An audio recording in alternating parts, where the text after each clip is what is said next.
Hey there, it's Nick. And it's Leah. A real quick thing before we get going. Would you please follow our show in whatever app you're using to listen to us right now? Yeah, you don't even have to listen. You could just hit follow and it would really mean a lot to us. Yeah, there's probably like a follow button, or maybe there's a bell or a plus sign. Like there's some symbol somewhere, and then you'll get notified whenever we have a new episode. We would so appreciate it. We really would. It makes a huge difference for our show, so please do that. Thank you so much. And now let's start the show. Let's get in it. Hey there, it's Nick. And it's Leah. Real quick thing before we get going. We are on a break this week. And this is our last one. That's right. Next week, we're back. All new episode. 2025, new us, new you, same love. We're thrilled. We are thrilled. And yeah, we've got some great episodes coming up. So I'm excited to share those with everybody. But this episode this week that we pulled from the archives got two of my favorite topics ever. Ice cream and cake. Yeah. And movie theaters. Yeah. And I was thinking about this. I have decided that cake and ice cream, I think, is my favorite combo. I think if it's like, what's my favorite dessert? I think that's it. Because it's not about either separately. It's the synergy. It's the synergy I look for. It's the textures. It's the temperature differences. Yeah, I think it's the combo. Oh, it's really the Nick and Leah of desserts. The textures, the temperature differences, the synergy. Yeah. Are you the cake or the ice cream here? I hope I'm the ice cream. I was going to say, I hope I'm the cake. Really? Wow. How we are perfect for fantastic. each other. Yeah. Okay. So the question, though, is what do you use? Fork or spoon? That's really the question. Well, we're not going to discuss it now because it's coming up in the episode. So enjoy. Just like enjoy it like cake and ice cream. Or eat some cake and ice cream while you listen. That's fun. That is fun. And use whatever utensil you want. I'm just going to stick my face in it. Okay. What you do from the privacy of your own home, Leah, it's up to you. Thank you. And for everybody else, don't do that if people are around. So we'll be back next week with an all-new episode. But for now, let's start the show. Let's get in it.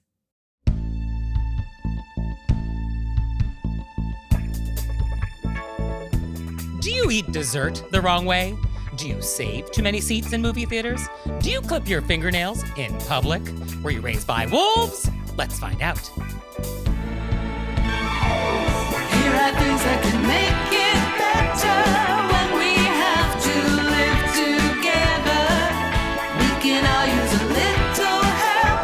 Some people don't ask themselves, were you raised by wolves? Hey everybody, it's Nick Layton. And it's Leah Bonema. And let's just get right down to it with our AMUSE-BOUCHE. Woo! Let's get in it. So for today's AMUSE-BOUCHE, I want to talk about something that is apparently very provocative. A lot of thoughts out there, a lot of ink has been spilled on this topic. Uh-oh. We are having cake, we are having ice cream. Do we use a fork or a spoon? I do remember we got a lot of write-ins about a spork previously, so I don't want to throw Sure. that out. And when we say writings, we say sternly written emails. Sternly written emails. I would say also DMs. Yeah. But just to take it off the table, pun intended, Okay. we are not going to have the ice cream fork as an option for this conversation. Okay. And we're taking Okay. spork off. We're taking spork off. We have a fork, we have a spoon in the traditional way. I mean, this is a real brain freeze because obviously you go spoon ice cream, fork cake. Right. And interestingly, the idea of putting ice cream on cake, I think might be more modern than we think it is. Like I was looking through all the etiquette books that I have in my archives, and this goes back, several hundred years. And the idea of cake showing up or ice cream in the indexes is like relatively recent. Like Emily Post in 1922, she says that, quote, the great American dessert is ice cream or pie. Pie, however, is not a company dessert. Ice cream, on the other hand, is the inevitable conclusion of a formal dinner. How is pie not a company dessert when pie is a holiday classic, which usually involves company? Can you imagine? You're going over to Emily's house and she serves you pie. How gauche. I love pie, Emily. I love it. All right. So we have cake. We have some ice cream on this cake. What is the correct implement? I'm going to be honest. I will eat it with either. However, I get that cake and that ice cream in my mouth, I think is a win. But if I have to pick, I think I'm going to say, because I could see, it's like, which is more odd, eating the ice cream with a fork or eating the cake with a spoon? And I'm happy to do either. Okay. Because at the end, it's greatness. But I guess I'm going to eat with a fork. So the answer is that you use both. You didn't put that on the table. So Miss Manners says, quote, but even chocolate and vanilla desserts are not all black and white. That is why the proper dessert service consists of both a fork and a spoon in all but cases where only one or the other would be of use. I feel like I got slightly led astray with that question. Okay. That's true. I might have been slightly misleading. There's another etiquette book, the Vogue Book of Etiquette, which I don't know if we've talked about on this show, but is one of the things in my collection. It's from the late 40s, and they agree with this idea that you use both a fork and a spoon. But they say, quote, there is no practical basis for this, as a spoon would often suffice, and it is certainly not a rule. But for some reason, when one is given two implements, as one is for dessert, it is more attractive not to use the spoon only. The fork is used for the solid part of ice cream, the spoon for the part which has melted. I was going to say you can't get them melted with the fork. That's the sad part. You'd have to obviously lick your plate. Obviously? You would obviously have to do that? I mean, that's what you've left me with. If I have a fork, is that I will either put just a finger right across or maybe a quick lick while nobody's looking. Uh-huh. Sure. Well, if no one's looking, then etiquette rules may be suspended. So you might have found a loophole. Now, when we're talking about using both of these implements, we're actually talking about using them at the same time, at least according to like very formal, proper etiquette, which is you use the fork in your left hand and you use the spoon in your right, like continental dining. So like instead of the knife in your right hand, you have the spoon. And you actually use both of these together. So you'll like use the fork tines down to like hold down the cake as you use the spoon to like get a little piece off of it. And you can then use the fork to move some cake into the spoon. So you kind of use both of these things simultaneously. Like similar, like you're eating a steak. Like same idea, continental Right. style. Just like a steak. Just like a steak. But I do think it's funny that in my mind, if it's a big piece of cake with ice cream, it's different than like an ice cream on top of a brownie. So really, I feel like maybe I actually think spoon because that's what I would do with the brownie and the ice cream. It's just the visual of the cake that's throwing me off. Yes. No, the idea of the texture and the quality of the item. Like if cake doesn't have the benefit of being softened by ice cream, then it would be more of a fork thing, right? That makes sense. Right. But also as time goes by, I can see how cake can become more spoonable. So then that also makes sense. So there is like the official rule, the Miss Manners rule, but you can see actually it is more nuance here. And it actually is a little difficult to maybe always follow that rule. And sometimes maybe we need a little more nuance, a little on the ground decision making, some game day decisions. Yes. Right? Game day decisions. Yeah. So sometimes cake and ice cream requires that. Get in there, call an audible. Mid cake and ice cream. Switching it out. Call an audible.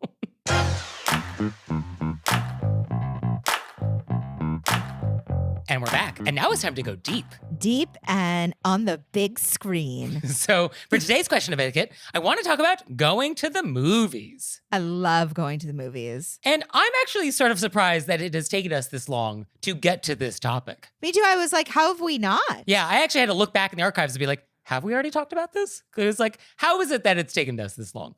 So the movies, it is a fraught place. A lot of etiquette crimes go down in this little room. And so much joy. And joy and tears and adventure, thrills. All the emotions. So I guess in thinking about this, there's just the general we are in public with other people rules. So I guess like all of those apply. But then I guess there are some very specific like movie rules. Yeah. I didn't know if we wanted to, I always like to jump in, but I was like, should we be more organized with it and then start with the getting the tickets and then going to the concessions and then getting into the theater? Oh, let's go in chronological order. Okay. Which, is very against how I normally think, but I was like, why don't we throw this out and try it that way? Okay, happy to encourage this.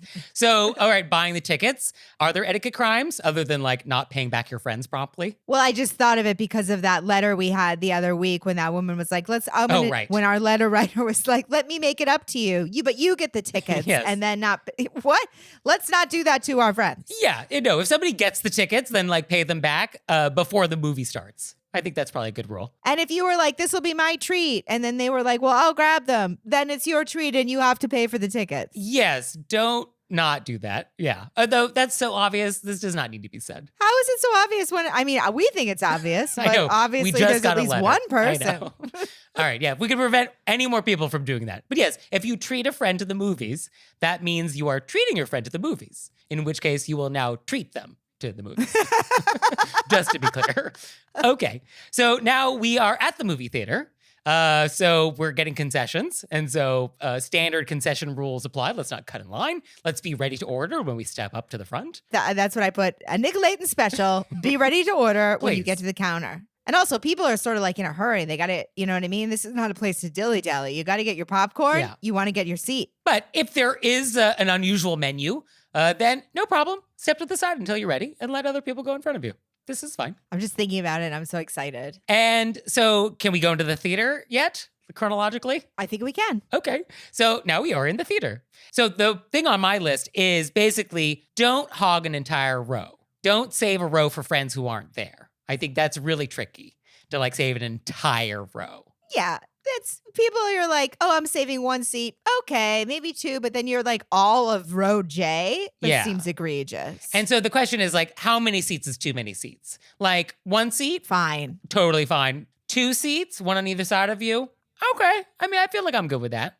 We're saving 3 seats? Okay, but your friends better be there before the movie starts. I don't want to see those seats empty when like the lights go down.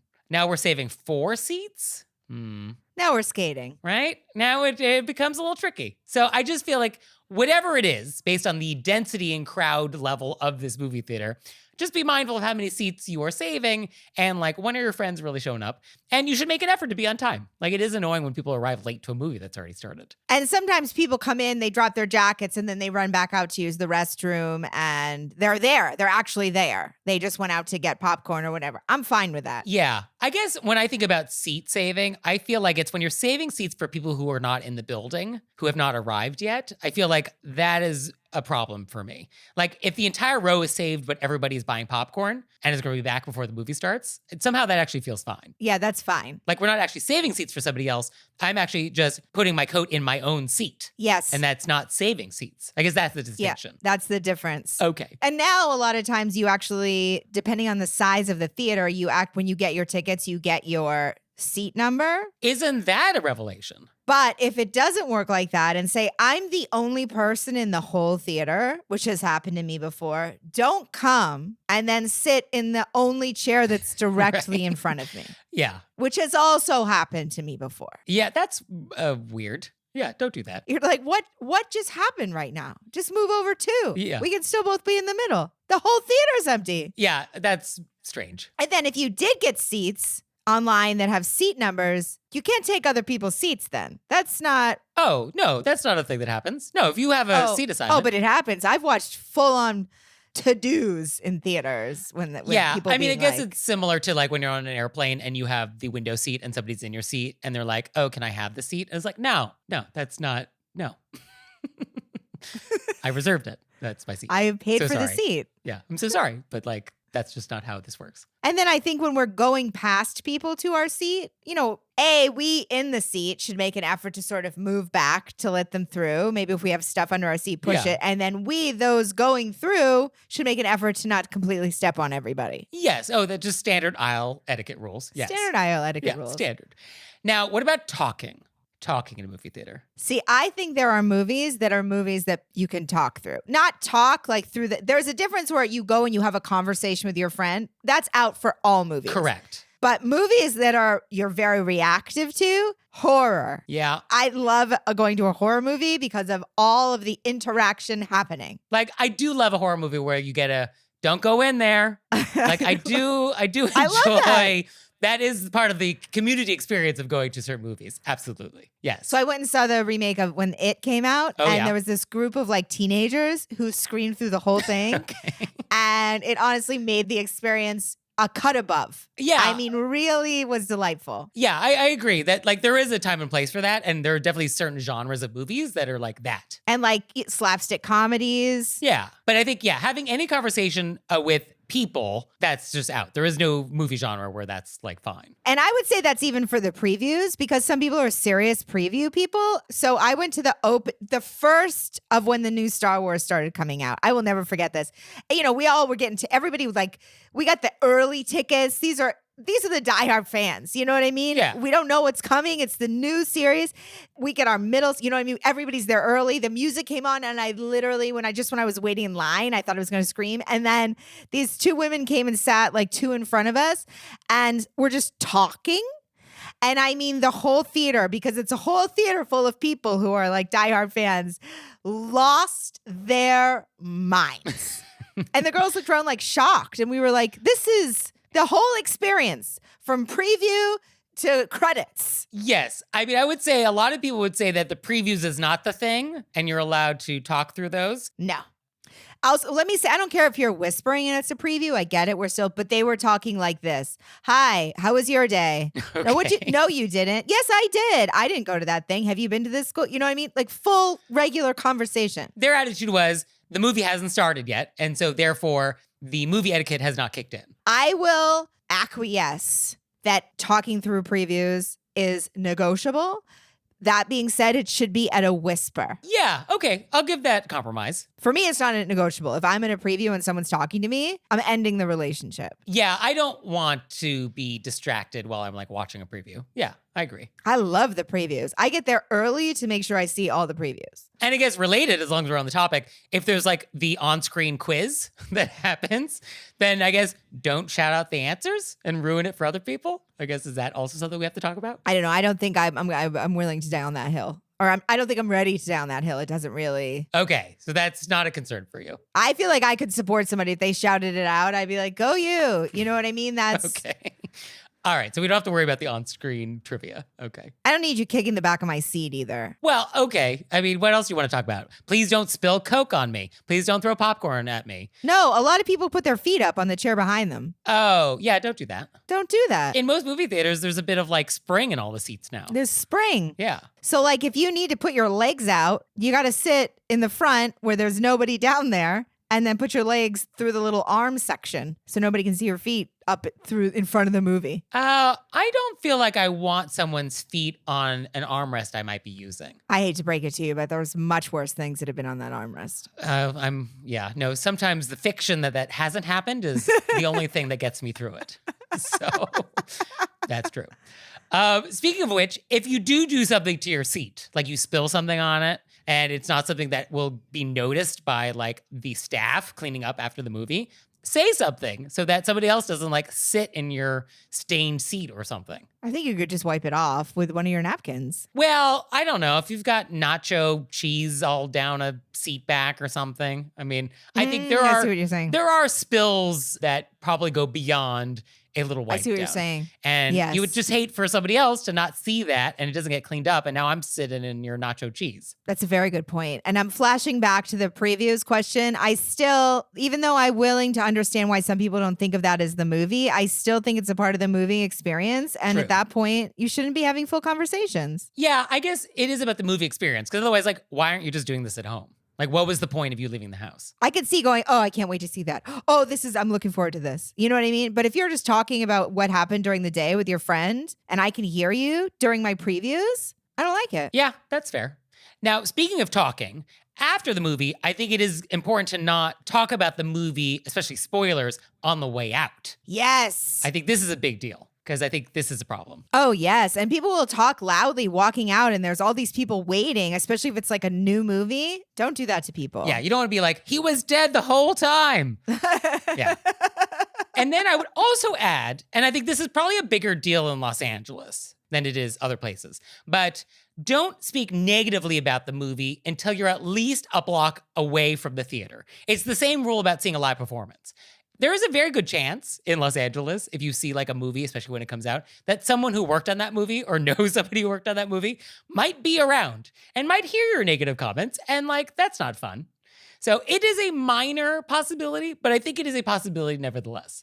So I think just using that as a blanket rule, like we'll wait to criticize how horrible the movie was until we're like well out of earshot. I think that's a good thing. I like that. And I think this and the last thing you said about not spoiling when you walk out also applies to bathrooms. When you're in the restroom, maybe you're with your friend and you're at the sink and you're washing hands. There's people coming in that haven't been into the film yet. Oh, one thing we did not mention, maybe we don't need to mention it, maybe we do. Phones. Oh, put them away. I don't want to see the glow from your phone. When I'm in any kind of public area, I have the brightness off. I do it at shows. I do it at movies just in case like I have to pull my phone out for some reason or I have to step outside. And I think it's very helpful to just remember, oh, am I going in somewhere? Let me turn the brightness down. And I get, there are occasions and there are people who do need to be on call for whatever reason. And that's fine. I get that. But you just want to do it in a way that will minimize the inconvenience to other people as much as possible. So yeah, turning down the brightness, that's a good move. Making sure it's on silent and not ringing, also courteous. So you just want to like be mindful. Yeah. Other than that, have a good time at the movies. Have so much fun and get some extra popcorn for me. And now it's time for Intermezzo. Intermezzo. So this episode is brought to you by 'Tis the Grinch Holiday Podcast. Hello, ladies and germs, boys and girls. The Grinch is back again to ruin your Christmas season with 'Tis the Grinch Holiday Podcast.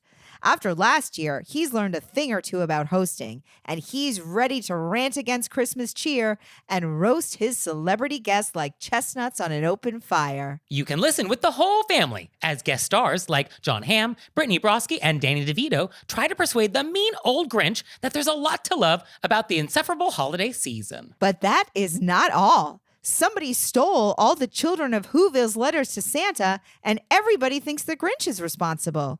It's a real Whoville whodunit.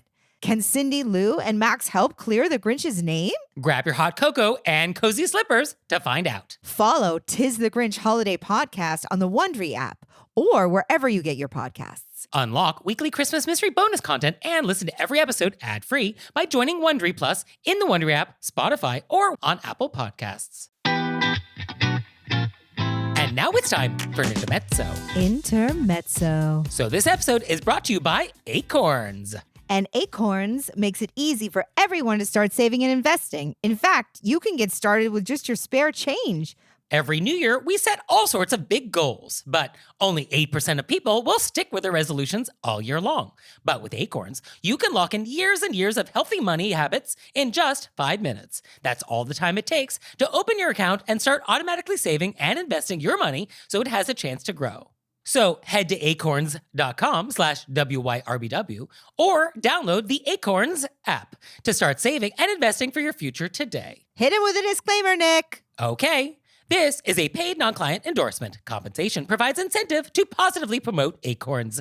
Tier 1 compensation provided. Investing involves risk. Acorns Advisors, LLC, an SEC-registered investment advisor. View important disclosures at acorns.com/WYRBW. And we're back. And now it's time to take some questions from you all in the wilderness. Ow! So our first question is, quote, is it rude to send a package to someone with signature required if you are sending them a gift? I worry about package theft, especially for items that are handmade, brought back from another country, or otherwise irreplaceable.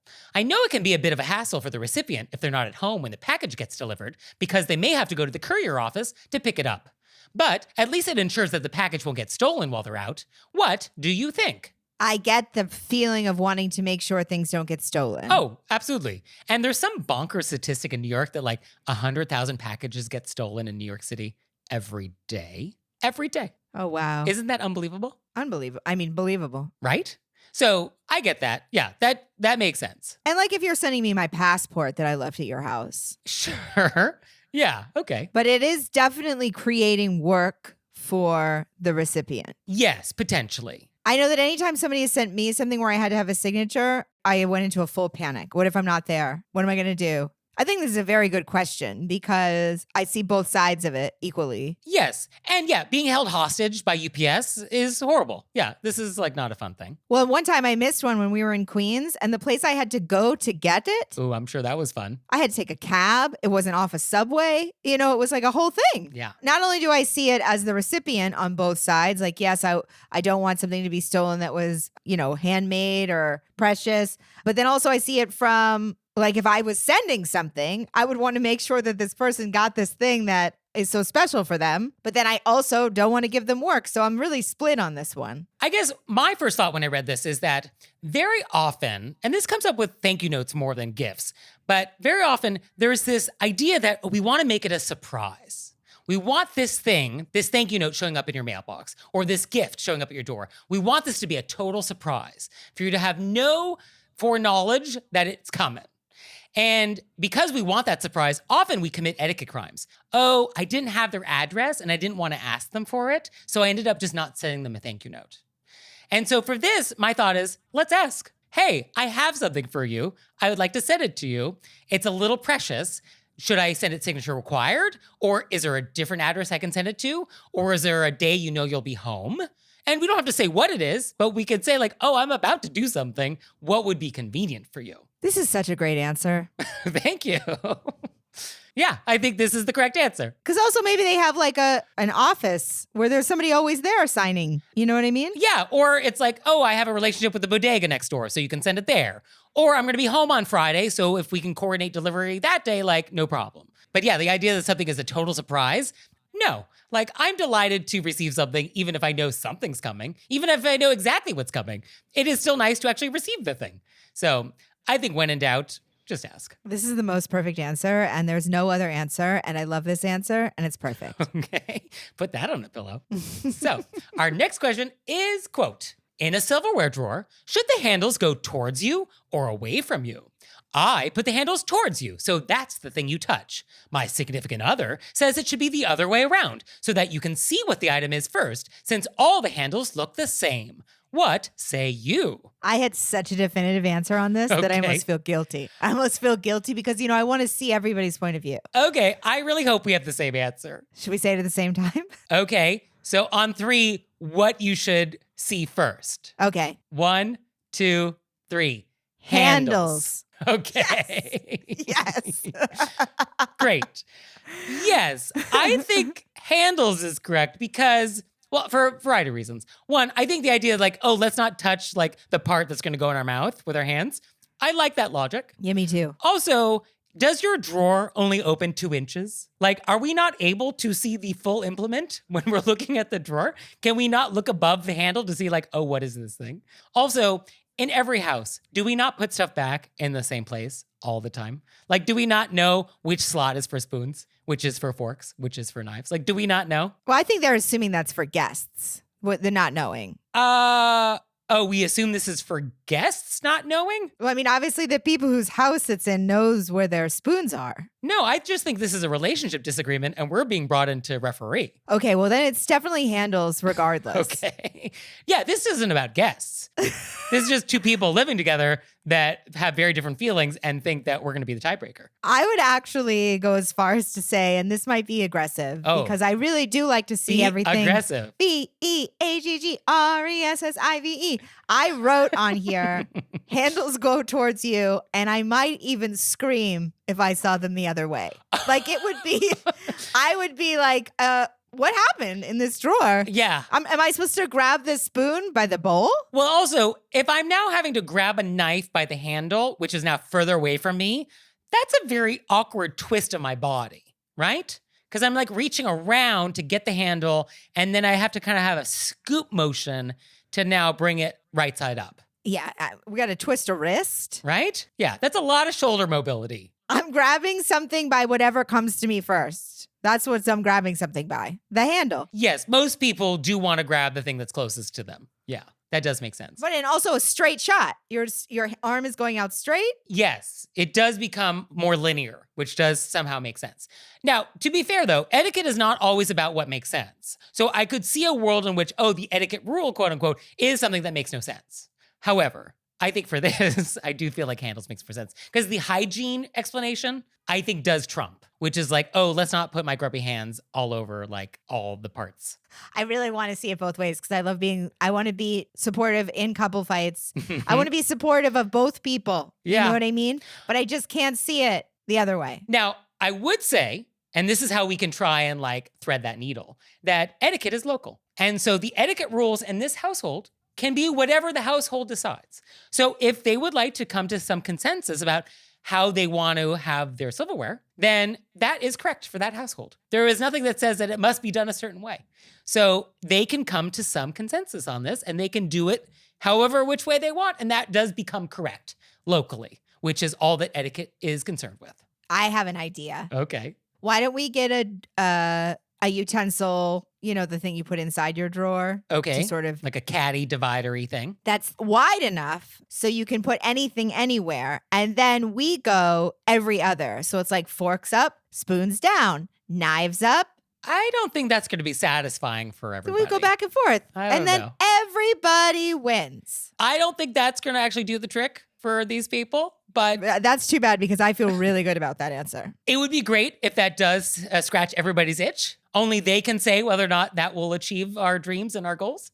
So we'll leave that in their hands. But it's a possibility. The world is full of possibilities, Leah. Beautiful. So, do you have questions for us about anything? Let us know. You can let us know through our website, wereraisedbywolves.com, or you can leave us a voicemail or send us a text message, 267, call RBW. My dad works in B2B marketing. He came by my school for career day and said he was a big ROAS man. Then he told everyone how much he loved calculating his return on ad spend.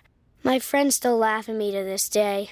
Not everyone gets B2B, but with LinkedIn, you'll be able to reach people who do. Get a $100 credit on your next ad campaign. Go to linkedin.com/results to claim your credit. That's linkedin.com/results. Terms and conditions apply. LinkedIn, the place to be, to be. And now it's time for an intermezzo. Intermezzo. So just a quick reminder that you can send in your questions to us. And you can send in your vents and repents. Oh, yes, please do. And you can send them to us through our website, wereraisedbywolves.com. And we also take DMs and text messages and voice memos. And P.S. Cordials of Kindness. So please send those in. We're ever so grateful. And we're back. And now it's time to play a game we like to call Vent or Repent, Vent or repent. which is our opportunity to vent about some bad etiquette experience we've had recently, or we can repent for some etiquette faux pas we've committed. So, Leah, would you like to vent or repent? I'm going to repent. All right. What crime have you committed, Leah? So this is I feel like it's a crime against myself. Okay. And I feel like I could have been better. Okay. So it was a learning opportunity. So I was obviously listening to last week's episode of Were You Raised by Wolves? Uh-huh. And it was the question about our letter writer was in the office and the person next to them made all their sounds for their emails.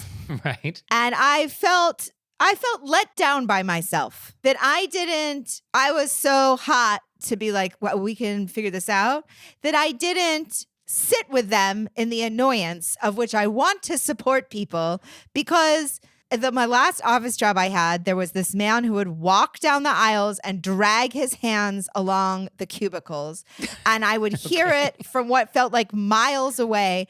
And it would legitimately wake me up at night. It made me so, it was like an earworm. Do you know? It just, Okay. I could hear it from aisles away. And I was like, oh, he's coming. It feels very subtle, but okay. It was subtle, but it never ended. And I don't understand why you need to drag your hand along the top of everybody's cubicles when people are working. Okay. Yeah, no, I don't want to minimize your pain. And it was just it got me. Yeah. And I thought about it, and I would just be walking outside doing errands, and I would be like, oh, and so I want to make sure, I want to go back and say to our letter writer, oh, I get you. I feel like I didn't say that. I didn't support their annoyance. And it was just trying to be hot to figure out a way to fix it. But I never said, offices, it'll, when people next to you do things that set you off, it's enough to keep you up at night. So I guess that's a fair repent that you weren't as supportive of the letter writer as you wanted to be. I just felt when I heard it back, I was like, I don't feel good about myself here. Okay. So I feel much better now that because I didn't know how to get a hold of them and be like, hey, when you hear this. Okay. I mean, I have their email. Happy to connect you. Well, now I've told everybody, so everybody knows. So for me, I would like to vent. And so I just want to vent about people who clip their fingernails in public. And I think we've talked about it before. It's come up.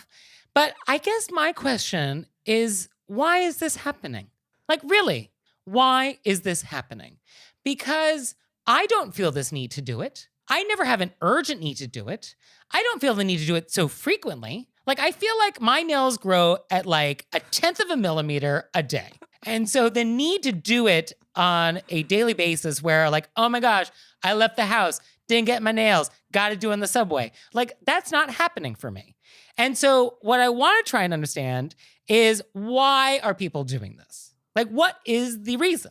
Because I think we all know you're not supposed to do it, or I hope we all know that. And so why is it still happening? Why have we not just ended this? For people who haven't been in New York, people legitimately just cut their nails on the subway. And then I was trying to think, because this just happened to me again. So that's why it's just top of mind. But it was like, why does it bother me? Then I was like, okay, why is it bothering me? Maybe it's me. Maybe I can change the way I react to this thing. Because there is something about that noise, which is like, it's the noise. Oh, that's triggering. But then I feel like what it is, it's the mystery of what happens to the piece of nail that has been cut. Because it's very small. It clearly goes somewhere. It can often travel farther than you think it does. And now I'm worried, has it gotten on me? And now is it caught on my clothing? And now I'm going to bring it home. And these are not things that I want. And these are not things I want to think about. And I guess that is why it bothers me. And also, basically, I think the etiquette rule, I'd have to check Emily Post on this, but like, I don't think we remove things that are attached to our bodies in public. I think just as a general rule, we just like don't do that. So we don't pick scabs. We don't like remove hair. We don't trim our ear hair. We don't clip our nails. Like, we just don't do any of those things where we're like removing something that's attached to our body. And so, but yeah, I was just like, why is this still happening? The best explanation I could come up with is just like, because it happens often enough, because like there's millions of people in New York City, and statistically speaking, you are just seeing thousands of people per day. So the chance that any one of them might be doing this, I guess, is like just a game of percentages. And so because enough people are doing it, it normalizes it for other people who do see it as well. And they're like, oh, nail clipping is a thing I've seen. And so therefore maybe it's cool. Like, is that it? I can hear the noise as you're saying it, and like I'm getting goose pimples all over my skin. Yeah, no, it's terrible. So I just want to remind people, we do not clip our nails outside of the privacy of our home. And even when we're home, we want to make sure we're doing it out of earshot of people in your home. So let's not do it in front of your dinner guests. And so, yeah, like just like, why is this happening? How do we stop this? Is it a campaign? How do we stop it? What do I need to do? What is the next step I can do to just end this for everybody? I would love a Nicholas Layton campaign of stopping people cutting their nails in public. Yeah, no, it's really terrible. Although if I'm going to make the effort to have a campaign to stop something, I guess the question is this number one on my list?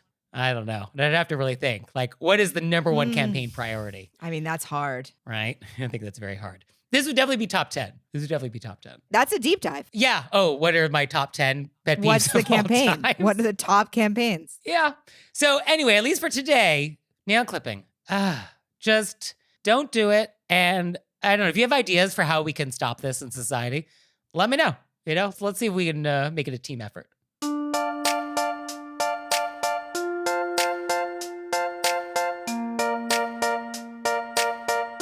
So Leah, what have we learned? I learned about this hot debate going on between forks and spoons in the cake ice cream world. Right? Very tense. It's very tense out there. And I learned that we have yet another thing in common, Leah. We both will grab flatware by the handle first. We have so many similarities. We find them more and more. It's like we were meant to be. Well, thank you, Leah. Thank you, Nick. And thanks you out there for listening. I'd send you a handwritten note on my custom stationery if I could. He would. So for your homework this week, we want you to tell a friend about us, because the more people that listen to our show, the more polite people are going to be. And the more polite people are going to be, the closer we're going to be to achieving world peace. And don't you want world peace? We all want world peace. I think we do. So please do that, and we'll see you next time. Bye. Bye.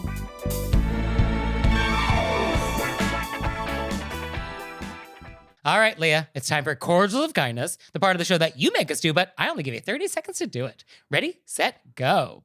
So this is actually my 1-year anniversary of going to Pilates. Oh, okay. And I want to do a Cordials of Kindness to the Pilates studio I go to, because it's actually like the most supportive group of people who make you feel at home and welcome and comfortable about your different abilities and athletic levels. And I was nervous going in. Trying something new is always nerve-wracking. And it has been such a great experience, and everybody is so kind and helpful. Oh, that's very nice. And for me, I want to read a nice review we just got, which is, quote, "When I realized it was Monday, I grabbed my popcorn and water and ran to my table to listen to the latest Nick and Leah podcast. Mondays are no longer blah. They are Were You Raised by Wolves Day. Great advice along with charming dialogue. Love them so much." That is so wonderful. Isn't that great? I love the idea of a little popcorn in our show. So sweet. So thank you. This really makes our day. So much. Oh, Leah, one more thing. What? Have you signed up for Patreon yet? I have. Me too. You out there, have you signed up for Patreon yet? No? Well, go to our website, wereyouRaisedByWolves.com, click on monthly membership, check it out, because we would really appreciate it if you'd support our show. We love your support. We would. So please do that, and we'll see you next time. Bye. Bye.